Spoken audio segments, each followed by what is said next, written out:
Welcome student. आज हम कक्षा 8वीं का अध्याय भारतीय संविधान के बारे में जानकारी प्राप्त करेंगे।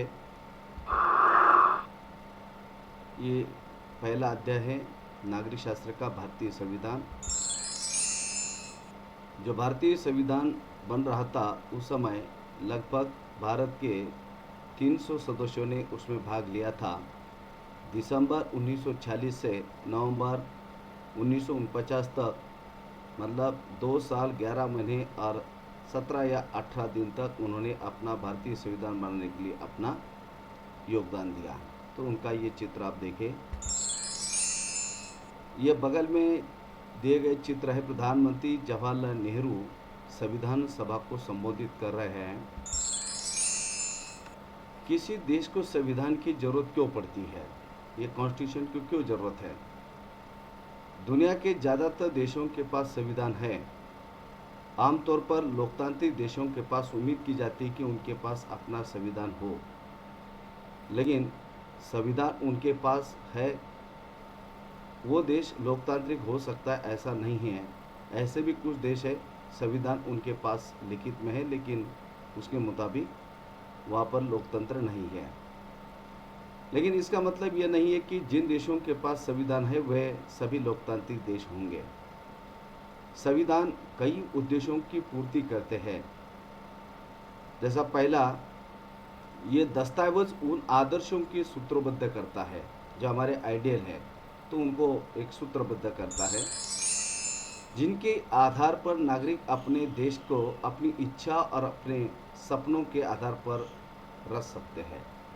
क्योंकि हर नागरिक की अपनी इच्छा होती है और उसका अपना सपना होता है, और उस सपना उसको मिलना चाहिए। और ये सपना आपका संविधान बताता है कि हमारे समाज का मूलभूत स्वरूप क्या हो। देश के भीतर कई समुदाय हैं, अलग अलग जाति, धर्म, संप्रदाय हमारे देश में रहते हैं, और उनके बीच में कई बातें समान हो सकती है, लेकिन ज़रूरी नहीं कि वे सारे मुद्दों पर एक हो सकते हैं या सहमत हो सकते हैं। हो सकता है किसी एक मुद्दे पर उनकी एक राय नहीं हो सकती और किसी मुद्दे पर हो सकती है। संविधान नियमों के आधार पर चलता है। जैसा आपने देखा फुटबॉल के नियम, जैसा उसके नियम बदलते हैं तो उस खेल का जो मूल ढांचा है वही बदल जाएगा।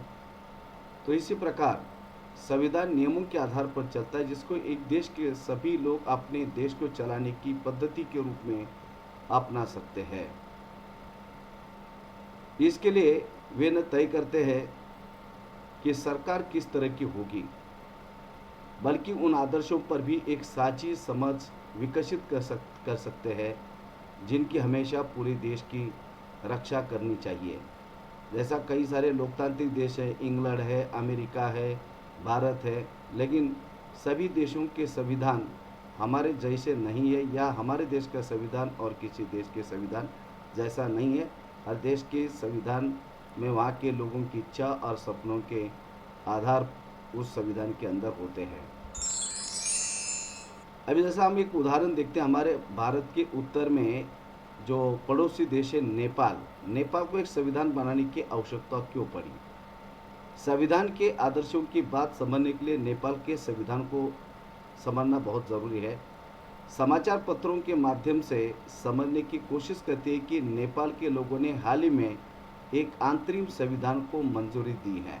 मतलब वहाँ पहले 1990 के समय भी संविधान था, लेकिन उसके बाद में वहाँ किस तरह बदलाव आ गए। सवाल ये उठता है कि जब नेपाल में पहले से संविधान था तो नए संविधान की ज़रूरत क्यों पड़ी? तो उसको इसका कारण कुछ समय पहले तक नेपाल एक राजतंत्र था, मतलब वहाँ राजेशाही थी, वहाँ का राजा का शासन था। 1990 में बना नेपाल का पिछला संविधान इस सिद्धांत पर आधारित था कि शासन की सर्वोच्च सत्ता राजा के पास थी, मतलब राजा और उसका मंत्रिमंडल, उनके द्वारा वह शासन चलता था। किसी प्रकार का कानून बनने के बाद वह राजा की अंतरिम स्वाक्षरी होती थी। जैसा हमारे देश में लोकसभा और राज्यसभा के अंदर कानून बनता है, उसके बाद राष्ट्रपति के पास स्वाक्षरी के लिए जाता है, वैसा वहाँ राजा के पास जाता था।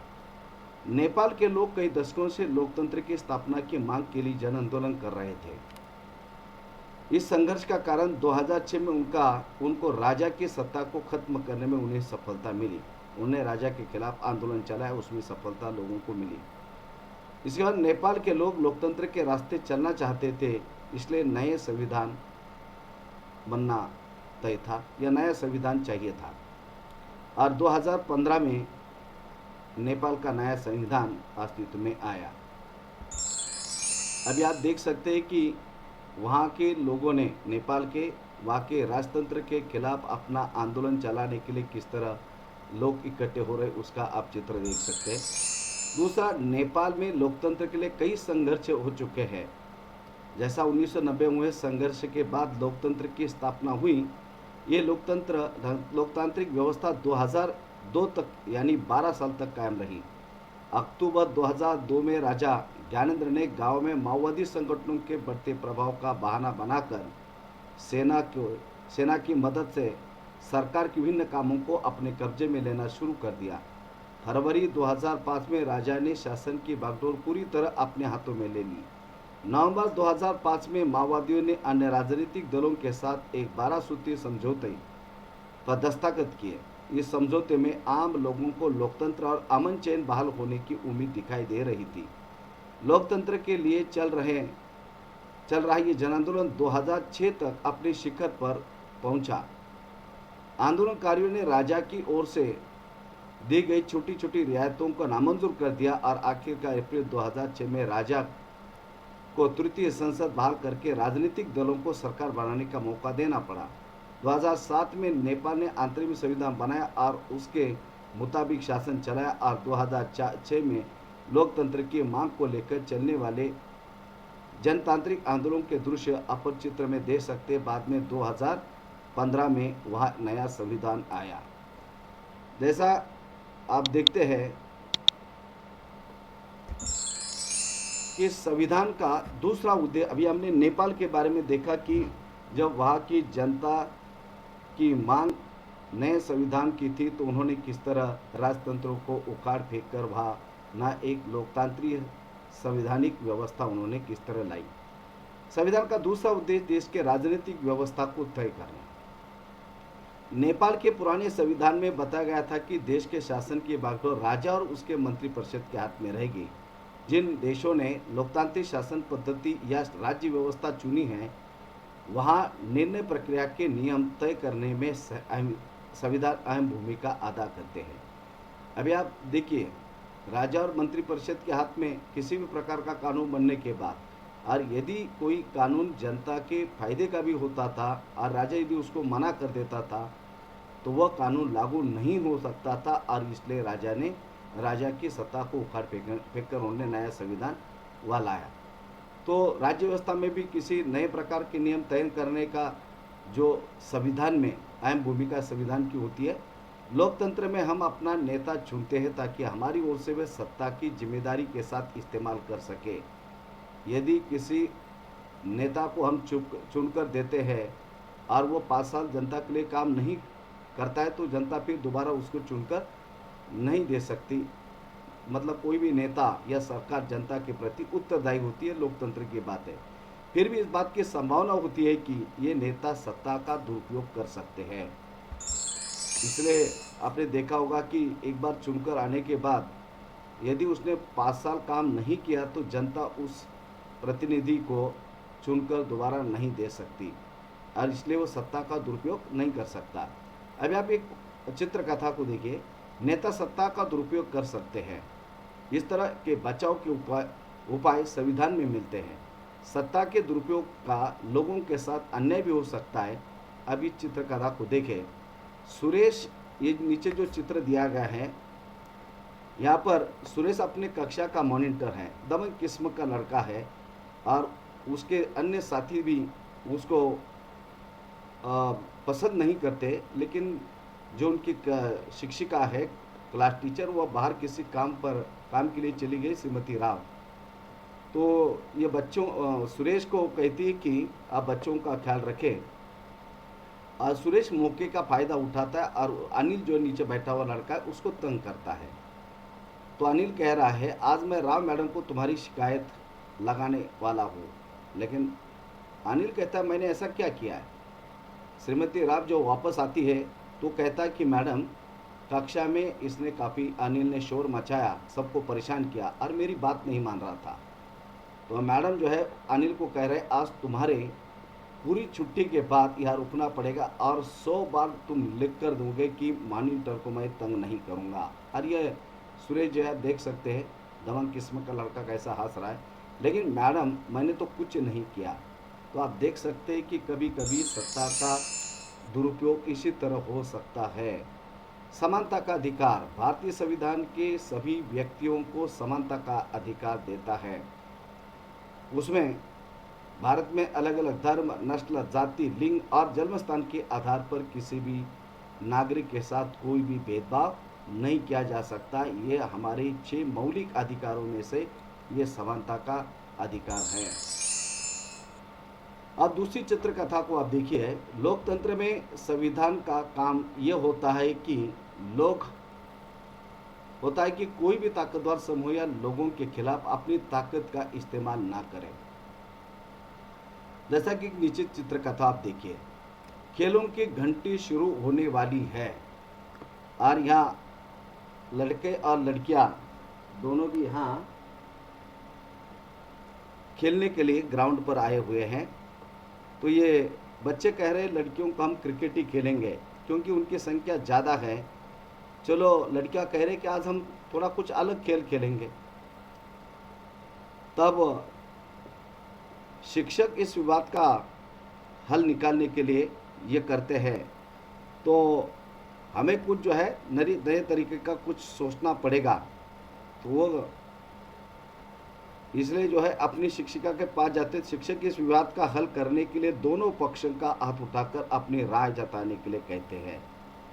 तो वो लड़की कहती है ऐसा होना ही चाहिए क्योंकि लड़कों की संख्या ज़्यादा है और लड़कियों की संख्या कम है, इसलिए बहुसंख्यक से अल्पसंख्यक के साथ अन्याय होने की भी संभावना होती है। जैसा कि लोकतंत्र में संविधान का एक महत्वपूर्ण काम ये होता है कि ताकतवर समूह किसी दूसरे या कम ताकतवर समूह के खिलाफ अपनी ताकत का इस्तेमाल न करें, जैसा इस चित्र में बताया गया है। जिससे कभी कभी अल्पसंख्यक के सहमति की बना यदि कोई निर्णय लेते हैं तो उसमें हमको बहुमत की निरंकुशता या दिखाई दे रही है। क्योंकि बहुमत है इसलिए हम जो चाहेंगे वो हम खेलेंगे। और ये चित्र ये बताता है बहुमत में निरंकुशता का खतरा क्या है।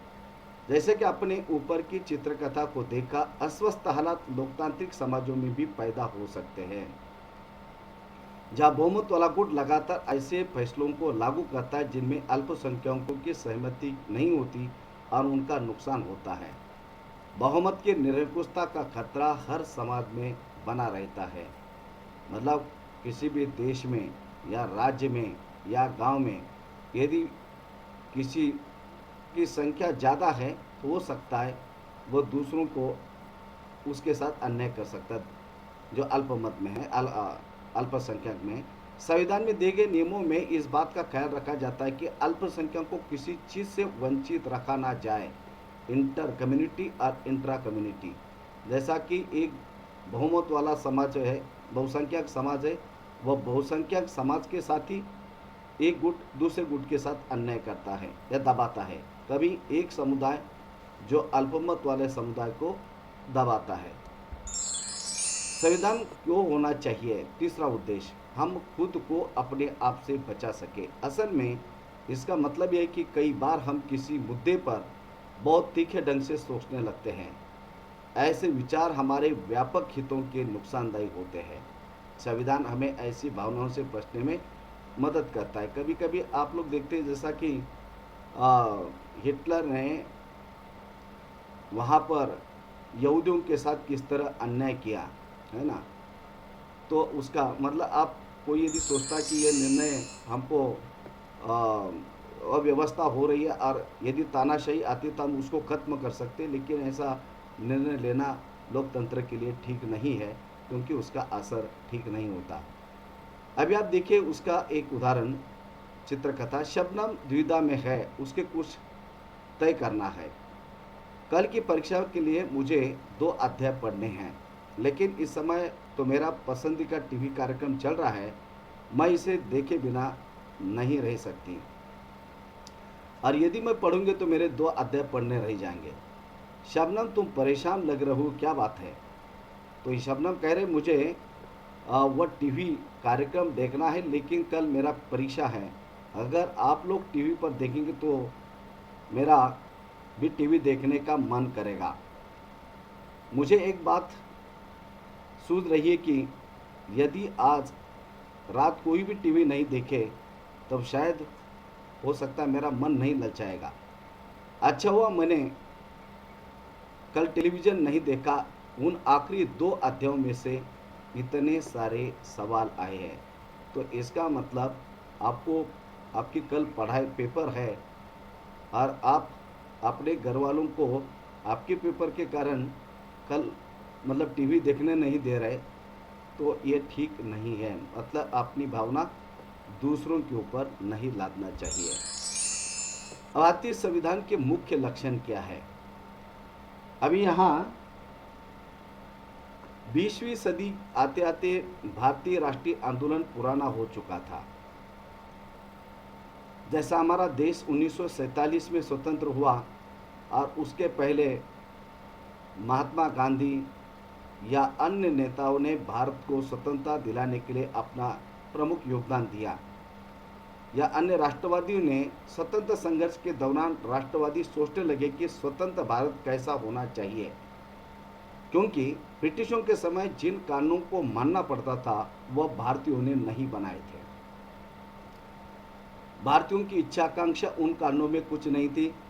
जैसा चाहे वैसा औपनिवेशिक शासकों ने अपने हिसाब से कानून बनाकर हिंदुस्तान के लोगों के साथ दमन की नीति अपनाई थी।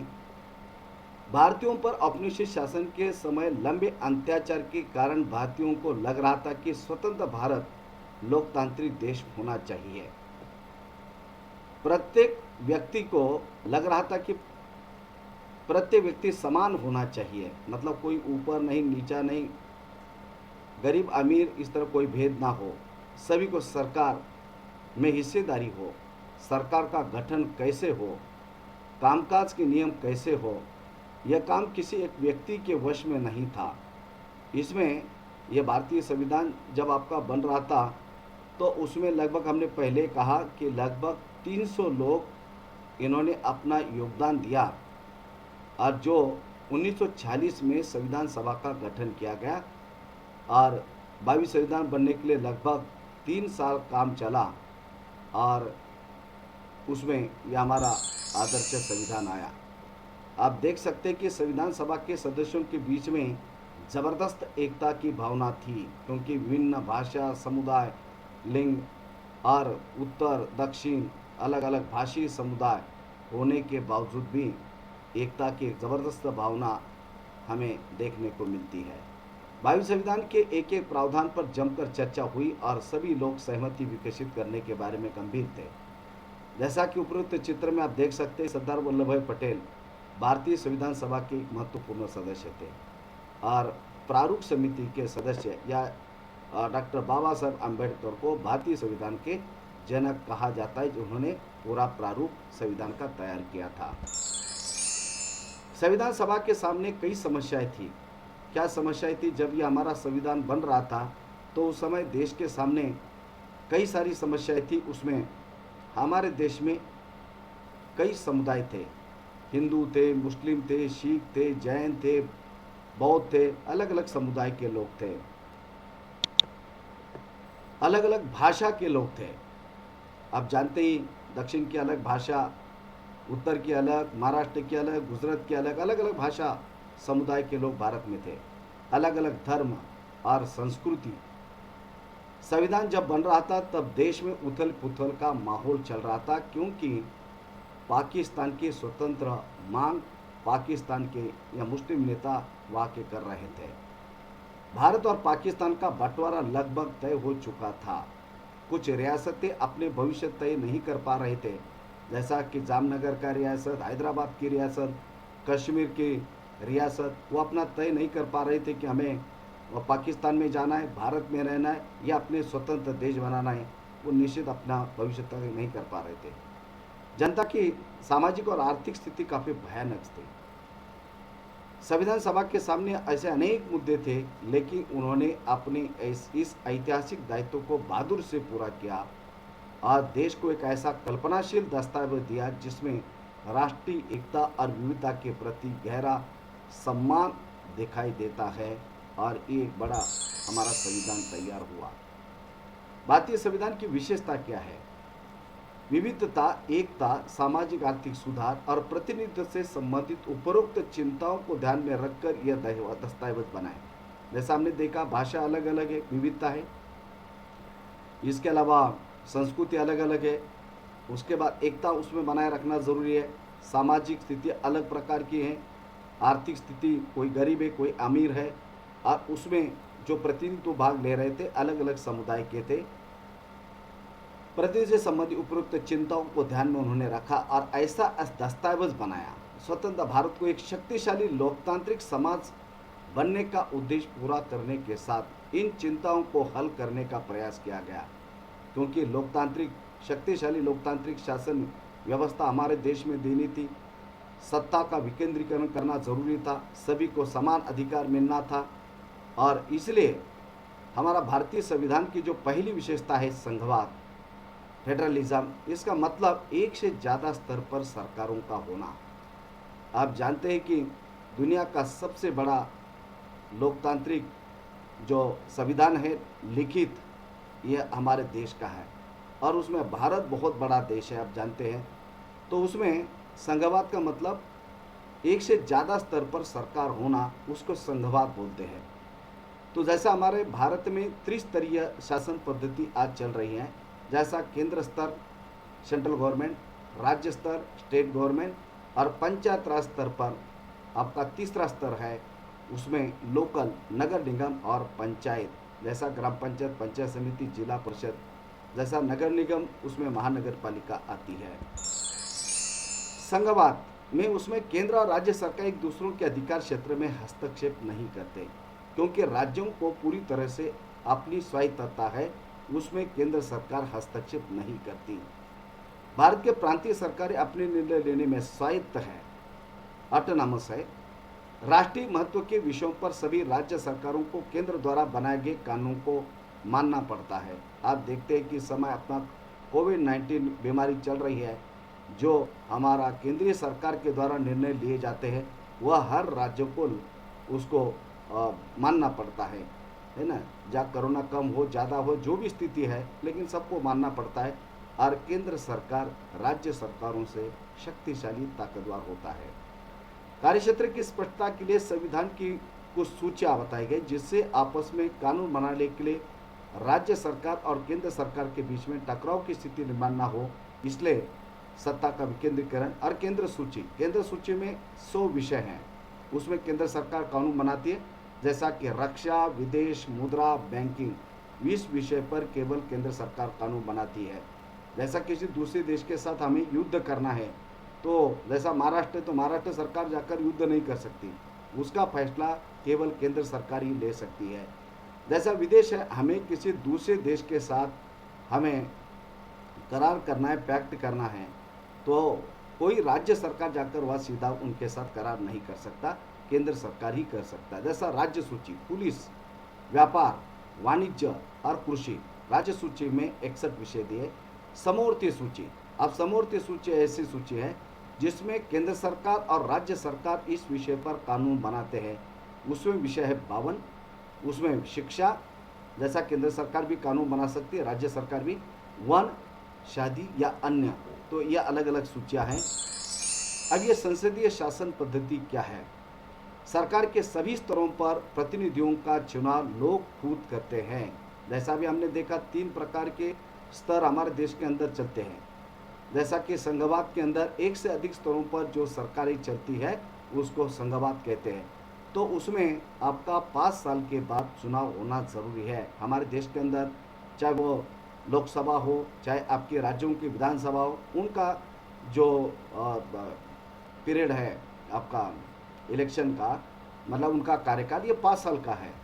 जैसा राज्यसभा का 6 साल का है, विधान परिषदों का 6 साल का है, तो हर एक सरकार के सभी स्तरों के प्रतिनिधियों का चुनने का अधिकार, क्योंकि यदि उन प्रतिनिधियों को जनता ने चुनकर दिया तो जनता के लिए वो काम करेंगे और वो निरंकुश नहीं हो सकते हैं और जनता के लिए काम कर सकते हैं, करेंगे।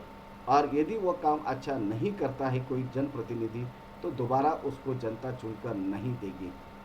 सार्वभौमिक वयस्क मताधिकार आप देखते हैं, जैसा कि 7वीं क्लास में आपने कांता का उदाहरण देखा और दूसरा श्री जैन का उदाहरण देखा। जैन के यहाँ काम करने वाली कांता और जो बड़े व्यापारी जैन, वो एक ही लाइन में खड़े होकर मतदान कर सकते हैं। इसका मतलब आपको समानता का अधिकार। जब हमारा भारतीय स्वातंत्र्य संघर्ष चल रहा था और उसके बाद जब ये आपका संविधान बन रहा था, तब नेताओं को लग रहा था कि हम सार्वभौमिक वयस्क मताधिकार के लायक हमारे यहाँ की जनता है और अच्छा क्या है बुरा क्या है, राजनीतिक व्यवस्था के बारे में निर्णय लेने की क्षमता जनता में है, तो इसलिए सार्वभौमिक वयस्क मताधिकार देना चाहिए। आज आप लोग जानते हैं कि जिनकी उम्र 18 साल से अधिक है, ऐसे भारत की किसी भी जाति, धर्म, लिंग के व्यक्ति को वोट देने का अधिकार है। आप ये देख सकते हैं कि ये वोटिंग चल रही है या लोग क्यू में खड़े हैं लाइन में। शक्तियों का बंटवारा, संविधान के अनुसार सरकार के 3 अंग, जैसा कि विधायिका, कार्यपालिका और न्यायपालिका। विधायिका हमारे निर्वाचित प्रतिनिधि, जैसा निर्वाचित प्रतिनिधि लोकसभा अथवा विधानसभा में ये जनता के प्रतिनिधि होते हैं और ये कानून बनाते हैं। कार्यपालिका कानून को लागू करने और शासन चलाने का, जैसा कि केंद्र में प्रधानमंत्री और उनका मंत्रिमंडल जो कानून बनाए गए उसका क्रियान्वयन करने का काम प्रधानमंत्री, मंत्रिपरिषद और उनके अधिकारी उसको क्रियान्वयन करते हैं। न्यायपालिका का काम होता है कानून बनाए गए उसको लागू किया गया है और उसमें क्रियान्वयन में यदि कोई गलती होती है तो न्यायपालिका न्याय देने का काम करती है। अब सरकार किसी भी शाखा द्वारा सत्ता के दुरुपयोग को रोकने का प्रावधान इसके अंदर है। इन सभी अंगों की शक्तियाँ एक दूसरों से अलग है। यह बंटवारा एक दूसरों पर अंकुश लगा सकते हैं और इन तीनों के बीच में सत्ता का संतुलन बनाए रखता है और उसमें कोई ना शक्तिशाली एक दूसरे का कोई उसमें संबंध नहीं है। अब यह चौथा बड़ा महत्वपूर्ण है, यह मौलिक अधिकार। मौलिक अधिकारों का मौलिक अधिकार, जैसे हम जन्म लेते हैं वही से हमको यह नेचुरली अधिकार प्राप्त होता है। मौलिक अधिकारों का खंड भारतीय संविधान का अंतरात्मा है। औपनिवेशिक शासन ने राष्ट्रवादियों के दिमाग में राज्य के प्रति संदेह का भाव पैदा किया था, क्योंकि औपनिवेशवादियों ने जो कानून बनाए थे उन्होंने अपने खुद बनाए थे और वह जैसा चाहे उन कानूनों का उपयोग करके लोगों को ये दमन करते थे। इसलिए राष्ट्रवादी चाहते थे कि सत्ता का दुरुपयोग से बचने के लिए लिखित में अधिकार हो, रिटर्न में। इसलिए मौलिक अधिकार देश के सभी नागरिकों को राज्य की सत्ता के मनमाने और निरंकुश इस्तेमाल से बचाते हैं। संविधान राज्य और अन्य व्यक्तियों के समक्ष लोगों के अधिकारों की रक्षा करता है। मतलब हर व्यक्ति के अधिकारों की रक्षा होती है यदि उनके साथ कोई अन्याय होता है। बहुसंख्यकों से अल्पसंख्यकों के अधिकारों की रक्षा होती है। मतलब कोई बहुसंख्यक में है और अल्पसंख्यकों के साथ अन्याय करता है तो नहीं कर सकता। अब यह मौलिक अधिकार और नीति निर्देशक सिद्धांत क्या है, तो हम लोग उसमें मेन पॉइंट ही देखेंगे, मेन मुद्दे। समानता का अधिकार, सभी हम समान हैं। हम सभी लोगों को देश का कानून बराबर सुरक्षा प्रदान करता है। हम किसी भी सार्वजनिक स्थानों पर जा सकते हैं। आपको मालूम है स्वतंत्रता का अधिकार यानी अभिव्यक्ति का अधिकार, सभा संगठन में भाग लेने का अधिकार, व्यवसाय या पेशा या कारोबार या करने का अधिकार, जैसा कि शोषण के विरुद्ध अधिकार, मानव व्यापार, जबरिया श्रम या 14 वर्ष से कम उम्र के बच्चों से मजदूरी पर रखना ये अपराध है। धार्मिक स्वतंत्रता का, सभी नागरिकों को पूरी धार्मिक स्वतंत्रता दी गई है। प्रत्येक व्यक्ति को अपनी इच्छा का धर्म अपनाने का, प्रचार प्रसार करने का पूरा अधिकार है। सांस्कृतिक और शैक्षणिक अधिकार। संविधान ने कहा गया है कि धार्मिक या भाषाई सभी अल्पसंख्यक समुदाय अपनी संस्कृति की रक्षा करने का उनको पूरी तरह से अधिकार है। जैसा कि आप जानते हैं कि सिंधी समाज के लोग हमारे देश में हैं, उनकी संख्या काफ़ी कम है, लेकिन उनके सिंधी भाषा में भी स्कूल या खोलने की अनुमति आपको है। संवैधानिक उपचार का अधिकार। यदि किसी नागरिक को लगता है कि राज्य द्वारा उसके किसी मौलिक अधिकारों का उल्लंघन हो रहा है तो वो सीधा कोर्ट में जा सकता है। अभी जैसा कि संविधान का सभा के सदस्यों ने यह भी माना कि आर्थिक एवं सामाजिक सुधार होने के लिए नीति निर्देशक सिद्धांत को या तत्व को भी उसके अंदर जोड़ा गया है। अभी पांचवा है आपका धर्मनिरपेक्षता। आखिरी जो विशेषता है, धर्मनिरपेक्षता राज्य अधिकृत रूप से किसी भी धर्म के रूप में बढ़ावा नहीं देता। मतलब धर्म को राज्य की नीति से, राजनीति से अलग रखना, धर्म को राज्य से अलग रखने की नीति को धर्मनिरपेक्षता उसको कहते हैं, है ना। जैसा अभी आप देख सकते हैं, सबसे ऊपर वाला चित्र प्रधानमंत्री, तत्कालीन प्रधानमंत्री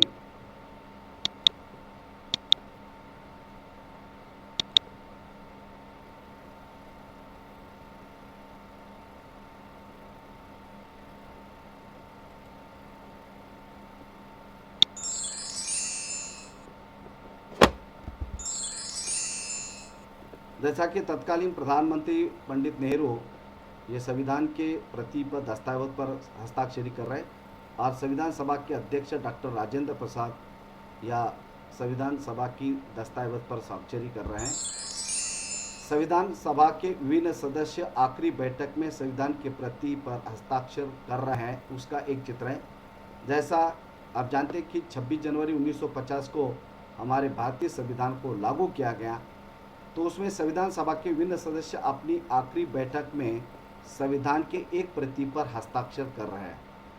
सबसे ऊपर वाले चित्र में प्रधान, जैसा अभी अब देखा हमने, सबसे जो ये चित्र है नीचे, उसमें दाएं से बाएं क्रम में लोग आपको दिखाई दे रहे हैं। श्री जयराम दास दौलत राम, खाद्य एवं कृषि मंत्री, आप देख सकते हैं ये चित्र है उनका, भारत के पहले कृषि मंत्री। राजकुमारी अमृत कौर, यह स्वास्थ्य मंत्री है, health minister. Doctor John Mathai, वित्त मंत्री, या देख सकते हैं आप। सरदार वल्लभ भाई पटेल, ये देखिए उप प्रधानमंत्री, और उनके पीछे जगजीवन राम, ये श्रम मंत्री यहाँ खड़े हैं। प्रश्न, किसी लोकतांत्रिक देश को संविधान की जरूरत क्यों पड़ती है? दूसरा प्रश्न, भारतीय संविधान के प्रारूप समिति के अध्यक्ष कौन थे? तीसरा प्रश्न, संघवाद से क्या तात्पर्य है? नंबर 4, भारतीय संविधान के प्रमुख मौलिक अधिकार कौन से हैं?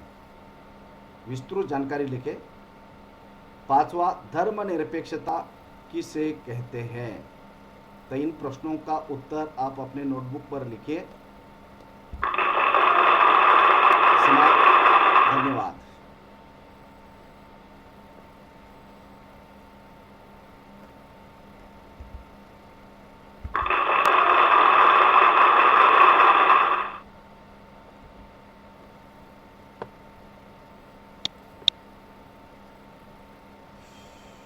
कमी आला झालं का?